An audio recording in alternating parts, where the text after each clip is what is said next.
नमस्कार मित्रों, आज मैं आपको शिव महापुराण कथा का 16वां अध्याय सुनाने वाली हूँ।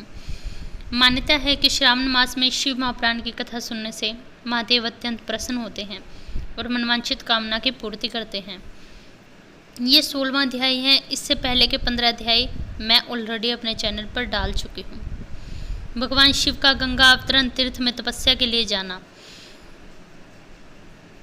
शक्ति स्वरूपा पार्वती हिमालय के घर में रहकर बढ़ने लगी। जब उनकी अवस्था 8 वर्ष की हुई तब सती के वीर्य से कातर हुए भगवान शिव उनके जन्म का समाचार पाकर अत्यंत प्रसन्न हुए।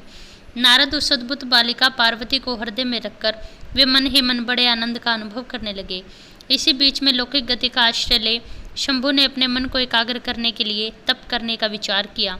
नंदी आदि कुछ पार्षदों को साथ ले वे हिमालय के उत्तर शिखर पर गंगा अवतरण नामक तीर्थ में गए, जहाँ पूर्व काल में ब्रह्माधाम से होकर समस्त पाप राशि का विनाश करने वाली परम पावनी गंगा पहले भूतल पर अवतरण हुई थी। जितेंद्रिय शिव वहीं रहकर तपस्या करने लगे। वे आलस्य रहित हो चेतन ज्ञान स्वरूप नित्य ज्योतिर्मय निरामया जगन्मय चिरानंद स्वरूप द्वैतहीन तथा आश्रय रहित अपने आत्मभूत परमात्मा का एकाग्र भाव से चिंतन करने लगे।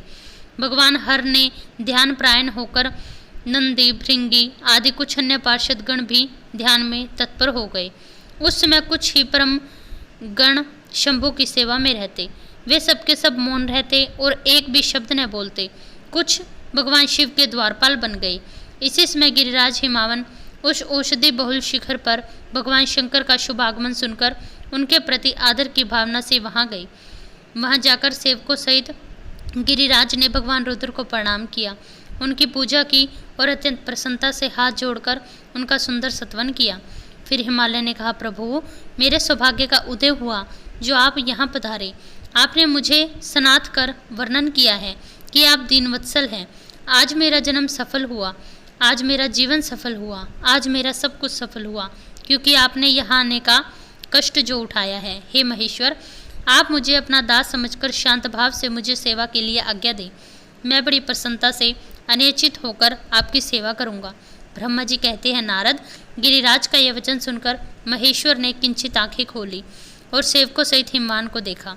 सेवकों सहित गिरिराज को उपस्थित देख ध्यान योग में स्थित हुए जगदीश्वर वृषभध्वज ने मुस्कुराते हुए कहा।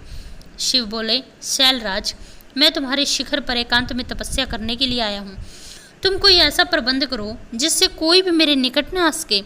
तुम महात्मा हो, तपस्या के धाम हो तथा मुनियों देवताओं राक्षसों व अन्य महात्माओं को सदा ही आश्रय देने वाले हो। द्विज आदि का तुम्हारे ऊपर सदा ही निवास रहा। गंगा से अभिषिक्त होकर तुम अत्यंत पावन और पवित्र हुए। दूसरों का उपकार करने वाले तथा संपूर्ण पर्वतों के समर्थशाली राजा हो। गिरिराज, मैं यहाँ गंगा अवतरण स्थल में तुम्हारे आश्रित होकर आत्म संयम पूर्वक बड़ी प्रसन्नता के साथ तपस्या करूंगा। शैलराज, गिरिश्रेष्ठ, जिस साधन से मेरी तपस्या बिना किसी विघ्न और बाधा के चलती रहे ऐसा प्रयत्न करो। पर्वत प्रभ, यही मेरी सबसे बड़ी सेवा होगी। गंगा अवतरण नामक स्थान में जो मेरे पृष्ठ भाग में ही है, मेरी आज्ञा मानकर न जाए। यह मैं सच्ची बात कहता हूँ। यदि कोई वहाँ जाएगा तो वह महादुष्ट मेरे से दंड प्राप्त करेगा। इस प्रकार अपने समस्त गणों को शीघ्र ही नियंत्रित करके हिमवान ने विघ्न निवारण के लिए सुंदर प्रयत्न किया। वह मैं तुम्हें बताता हूँ, सुनो। यहाँ शिव महापुराण कथा का 16वां अध्याय समाप्त होता है। यदि आप ऐसी ही कथाएं और सुनना चाहते हैं तो आप मेरे चैनल को सब्सक्राइब करें, वीडियो को लाइक करें, हंसते रहें, मुस्कुराते रहें, अपने और अपने परिवार वालों का ध्यान रखें। धन्यवाद।